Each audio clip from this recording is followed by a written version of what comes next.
Hello folks, welcome to another episode on my channel. For today, the coin that we're featuring is a quarter eagle from my collection, but not just any quarter eagle, right? I wanted to bring to you something spectacular for this Monday as the featured coin, and today I'm featuring my $2.50, also known as a quarter eagle in United States, a pre-33 gold Numismatist, is a $2.50 gold piece, quarter eagle from the Charlotte Mint in 1856. Graded with a straight grade from XF45, extremely fine 45 from the Charlotte Mint in a PCGS holder.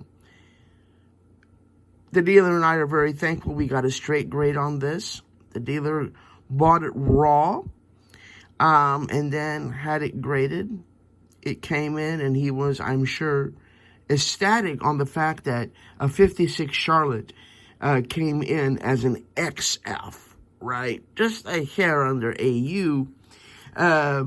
And this is, of course, a piece that every collector needs to have in their Charlotte collection, as according to Douglas Winter, my friends, this is the third most desirable quarter eagle out of Charlotte. Beautiful, beautiful eagle. Look at that that Charlotte C mint mark. Gorgeous, gorgeous coin. Nice, beautiful, clean fields.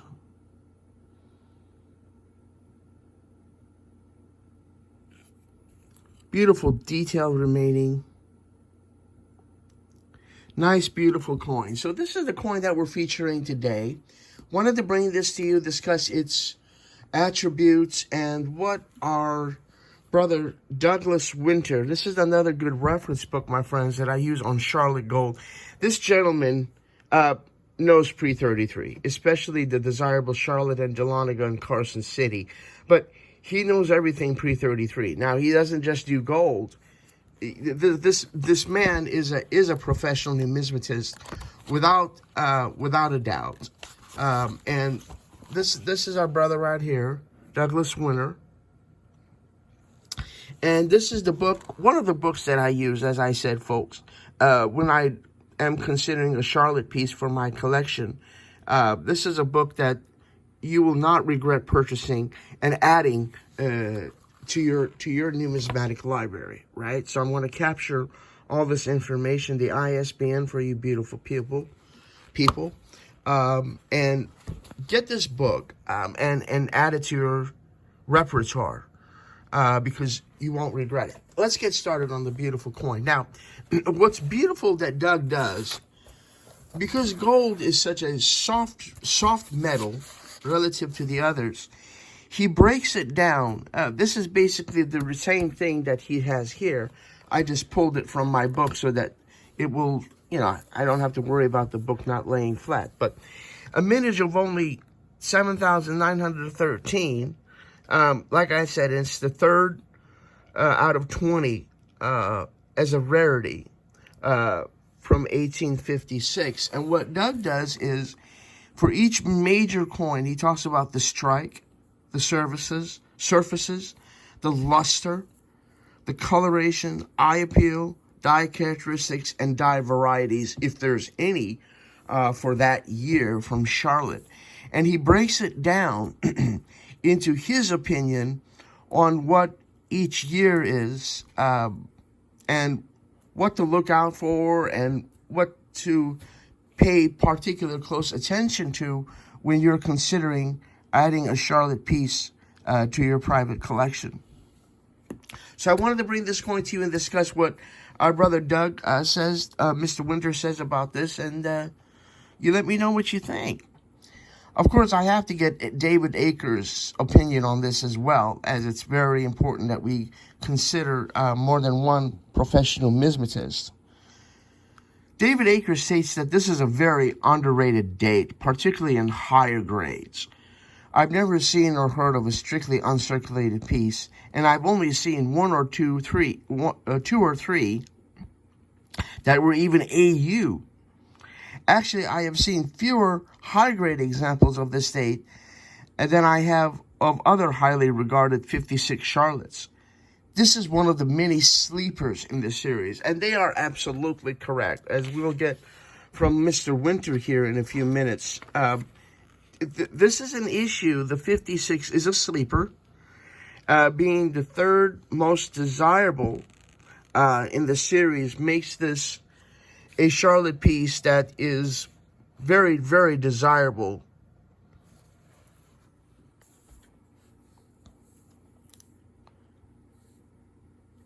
Doug Winter states that while not as poorly made as the 56 Charlotte Quarter Eagle, the 56, that doesn't make any sense. I'm sorry, brothers and sisters. That's a little bit of a typo there. He meant to say Dahlonega, or that was a typo from yours truly. So, because in 56, the Charlotte and the Dahlonega Mint both produced Quarter Eagles for 1856. So this should be a Dahlonega. So while it's not as poorly made as the Dahlonega from 1856, the Charlotte 1856 is still one of the worst struck coins of any denomination from the Charlotte Mint. Hence why it's so difficult to see it in higher grades, and why I was able to afford an XF.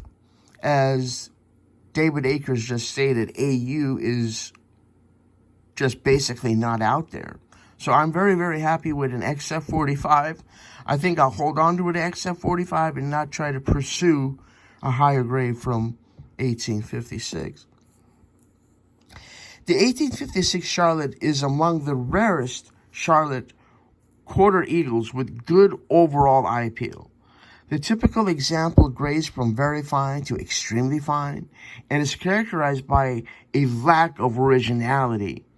This is a very rare coin, properly graded AU, and with just 5 or 6 pieces known, it is extremely rare and uncirculated.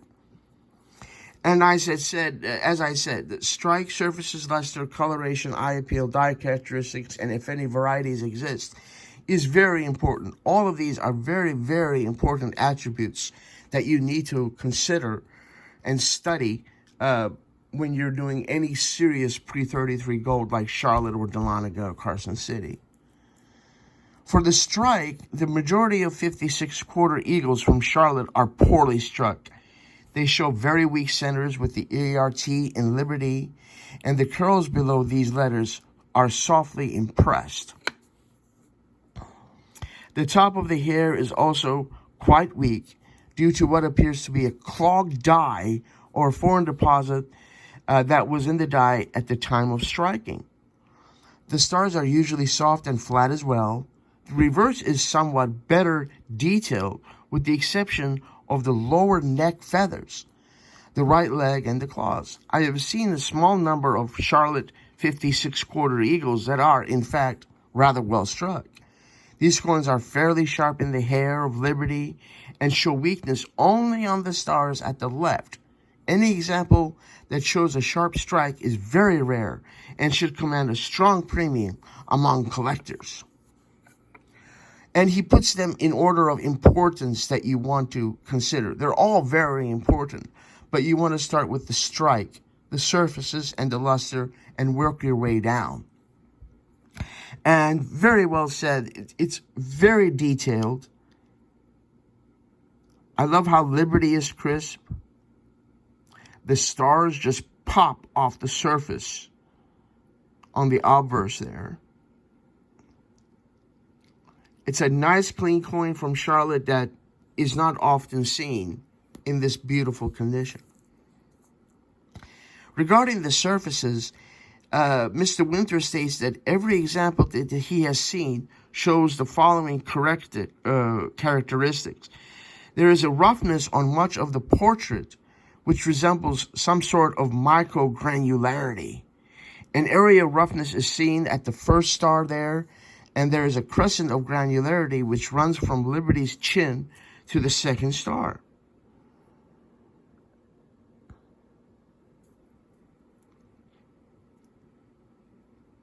Roughness is also seen outside the first 4 stars towards the denticles.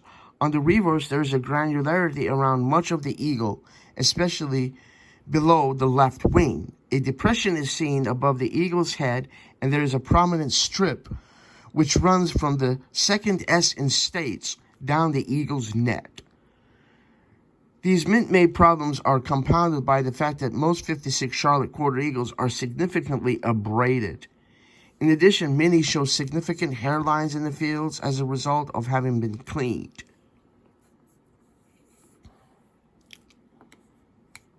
Luster is very important. You know that we love our luster, especially on Morgan's, nice original coins. So luster is very important. And he states that there are not many 56 Charlotte quarter eagles that have original mint luster. Those that do have original luster possess an odd, grainy texture that is reminiscent of a matte or saltwater finish. This can be difficult for the novice to determine whether it is an example that has been cleaned or if it's just original. Hence why he's implying, know the coin very, very well, its characteristics, what to look for. And he's basically saying, get a copy of my book because you won't regret it. And that is true. I have not regretted this purchase whatsoever. Coloration, it's unclean 56 Charlotte quarter eagles show either a rich green gold or more subdued medium orange gold hue.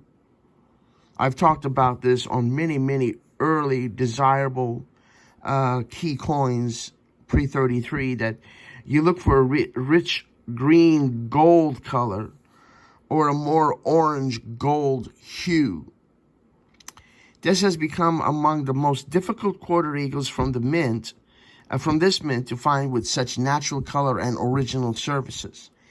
And he doubts if there's more than 8 or 9 pieces that exist that would qualify as such. Regarding eye appeal, Mr. Winter says that there are virtually no known examples of this issue that have overall good eye appeal. The mint-made planchet problems described above, making the 56 Charlotte quarter eagle an issue where unattractive coins are the rule. Regarding die characteristics, the most prominent die characteristics for this issue are described above in the surface section, because sometimes for each major category, there isn't much to add, and he refers to others. There's only one die variety known for the 56 Charlotte quarter eagle, my friends. Walter Breen, another very important numismatist, states that there's a second was also known, which was used as the reverse from 1852 to 1855. This has not seen by me, and is likely that it does not even exist. Variety 1, formerly 17-J. The 1 in the date is closer to the denticles than to the bust. The 6 is a little closer to the denticles. The die varieties for this is not very important for this year, as there's only one, and it's extremely tough to find anyway, so we will not spend too much energy talking about any varieties. And for Charlotte and Dahlonega especially, I don't really focus on varieties on the pre-33 and just accept nice original coins with a beautiful straight grade, preferably PCGS or NGC for that matter, for these serious coins. You can't stop staring at it. That's how beautiful these ladies are from the Charlotte Mint. And overall, let's see here, give you the stats of the Liberty heads. Quarter eagles were struck from 1840 to 1907. We know that our brother Christian Gobrick, one of our favorite designers, designed this coin for us. The weight of the quarter eagles is 4.18 grams. The composition is 90% gold, 10% copper as the balance. And the Philadelphia, Charlotte, Dahlonega, New Orleans, San Francisco all struck the Liberty heads for us. And the mint mark is always on the reverse, if any, when there is a mint mark right above the 2.5D. And Philadelphia does not carry any mint marks. And as you can see, relative to the other years, my friends, the 56 Charlotte, 56 Charlotte is very desirable, as it is the third most desirable Charlotte mint coin from 1856, with a mintage of just a hair shy of 8,000, making this the third most desirable Charlotte in the quarter eagles, right? Beautiful coin. Was very glad to add this lady to my collection, and when the dealer started sending me photos, my jaw dropped. I said, if that's if 1856 is the coin that is extremely desirable, because I couldn't remember off the top of my head, but I knew that there were a handful of quarter eagles from Charlotte that are very, very desirable.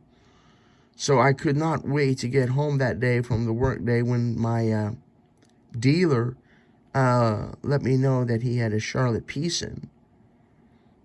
And I don't regret the purchase whatsoever.